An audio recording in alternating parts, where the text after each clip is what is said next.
Welcome to this explainer. Look, in our modern world, we're basically swimming in digital overload, chronic stress, and totally fractured attention spans, right? It's exhausting. But what if I told you that one of the absolute most powerful tools for hacking your cognitive performance, fixing your sleep, and even slowing down the wear and tear of aging was completely free, had zero side effects, and is literally sitting right in your pocket right now? Today, we're diving deep into the hard science of auditory frequencies, and we're going to uncover how sound acts as a literal biological remote control for your nervous system. Now, I want to start by throwing a pretty wild warning your way. Think about this for a second. This is not a disclaimer on a bottle of prescription sedatives. This is a public safety warning issued by a lead clinical researcher about a piece of ambient music. We are talking about a song so powerful, so insanely effective at downregulating the human nervous system that doctors literally advise against driving a car while listening to it. No way, right? So it begs a massive question. What exactly is happening inside our heads when a song acts like a drug? How do invisible sound waves traveling through the air translate into a measurable drop in blood pressure or a massive shift in the brain's electrical output? Well, to answer that, let's look at the clinical data. In highly rigorous trials run by MindLab International, they hooked people up and subjected them to incredibly stressful cognitive puzzles. And when these stressed-out participants listened to a specifically engineered ambient track called Weightless by the band Marconi Union, they saw a staggering 65% reduction in overall anxiety. Actually, scratch that, it outperformed everything else they tested, even beating out classical tracks by Mozart by a full 11%.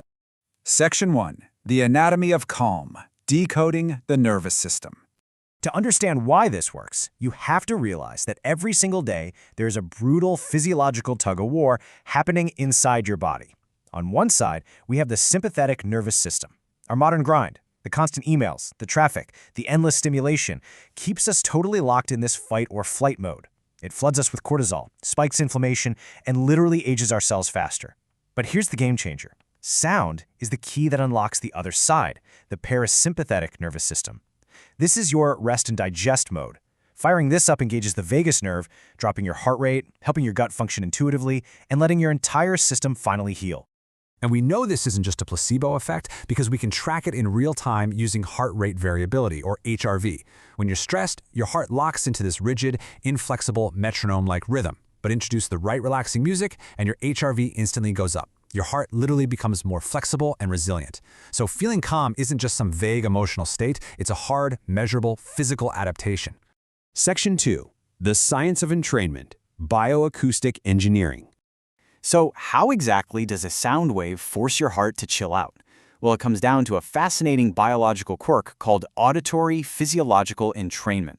Basically, humans are hardwired to sync our internal rhythms to external beats. It's like an invisible biological tether. If you play a song that starts at 60 beats per minute, which is roughly your resting heart rate, and that song very slowly drops to 50 beats per minute, your cardiovascular system inherently decelerates right alongside it. It's literally biohacking your heart rate. And it gets even deeper when we look at brainwaves. You can perfectly map your current state of consciousness directly to the Hertz frequencies in your brain. We shift from fast, high-alert data waves when we're stressed, down into alpha waves for relaxation, theta for deep meditation, and finally into those slow delta waves for cellular repair and deep sleep. By simply changing the tempo and frequency of what you're listening to, you can literally dial your brain's operating system into whatever cognitive state you need. Now, a lot of people think any acoustic guitar track or piano melody will do the trick. Nope, not even close. True clinical sound therapy follows incredibly rigid engineered rules. A track like Weightless works because the dynamics are flat, meaning absolutely no sudden volume spikes that could trigger your subconscious startle reflex.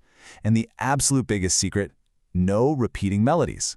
You see, the human brain is a relentless pattern-seeking machine. When a melody doesn't repeat, your brain's default mode network finally gives up trying to predict the next note, and it just powers down. And if you doubt how potent this bioengineering really is, check this out. The University of Pennsylvania actually tested the song against midazolam, which is a heavy-duty benzodiazepine sedative they give patients to knock out anxiety before surgery. The result? The music was completely on par with the pharmaceutical drug. It reduced pre-op anxiety just as effectively, but obviously with zero dependency risks, no grogginess, and zero chemical side effects. Section 3. Lo-fi Beats and Deep Work. The Cognitive Flow Sequence.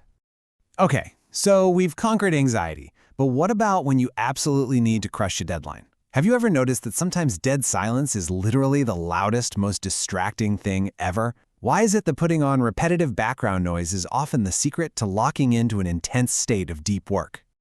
Well, this perfectly explains the absolute magic of lo-fi hip-hop. This genre is basically built for cognitive endurance.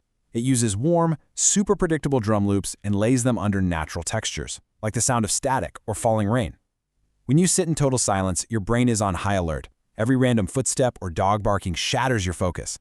But lo-fi feeds your subconscious mind just enough predictable data to chew on, which occupies your pattern-seeking centers and lets your active executive brain completely zone in on the task at hand. You've probably seen her, the massive cultural phenomenon that is the lo-fi girl. Millions of people tune into this 24/7 stream every single day. But it's not just about the audio. Having that looped visual anchor of the character studying provides this unique, comforting environment. Anthropologists actually call it a parasocial web of melancholic welcome. It essentially subverts the boundary between stressful work and relaxing focus, making deep cognitive effort feel safe and manageable. Moving on to Section 4, the Sleep Optimization Protocol, Engineering Restful Nights. Let's pivot to how all of this impacts our circadian biology, because the sleep data is wild. A 10-day clinical study tracked women dealing with severe insomnia. When they tried to go to bed normally, in silence, they lay there for anywhere from 27 minutes to well over an hour just staring at the ceiling. But when they implemented a protocol of self-selected calming music, their sleep onset latency plummeted down to just 6 to 13 minutes. That is a massive, life-changing shift for anyone suffering from sleep debt. So if you want to steal this clinical protocol for yourself tonight, here is exactly how you do it. First, get reclined and comfortable to shut off physical tension. Next, pick an ambient track that sits right around that 60 to 80 beats per minute sweet spot. And here is the absolute most important part. You must listen continuously for at least 45 minutes. Why? Because the brain physically cannot rush the descent. It needs those full 45 minutes to successfully step down from alpha, power through theta, and land safely in delta wave sleep. But hey, a quick warning here because a lot of people mess this up. Music therapists stress that you have to avoid songs that have personal memories attached to them. Even if it's a slow, beautiful song, if it reminds you of an ex or a specific time in your life, it triggers emotional arousal. That spikes your cortisol right when you desperately need it to drop. Keep the lyrics out of it, keep the dynamics flat, and keep it emotionally neutral. Finally, Section 5, Designing Your Daily Soundscape, Integrating the Systems. Let's pull all these threads together to see the big picture. Your health isn't a bunch of isolated parts. It's an interconnected biological cascade. The rhythm hits your ears and alters your brainwaves. Those brainwaves signal your cardiovascular system to slow down. That dropping heart rate tells your adrenal glands to shut off the cortisol. And without that cortisol, your body can finally initiate deep sleep, kickstart your gut digestion, and begin cellular repair. Optimizing what you listen to is quite literally a top-down physiological reset. So, the massive takeaway from this explainer, we really need to stop thinking of music as just background entertainment. It is a highly potent, heavily researched, evidence-based clinical tool. By understanding the neuroscience of sound, you are walking around with a free, daily intervention that can regulate your stress, protect your aging brain, and massively upgrade your quality of life. We live in a loud, chaotic, overstimulating world that is constantly trying to hijack our attention and spike our stress. But you have the power to curate your own acoustic environment. Knowing the absolute biological power of physiological entrainment, what frequencies will you choose to feed your brain tonight?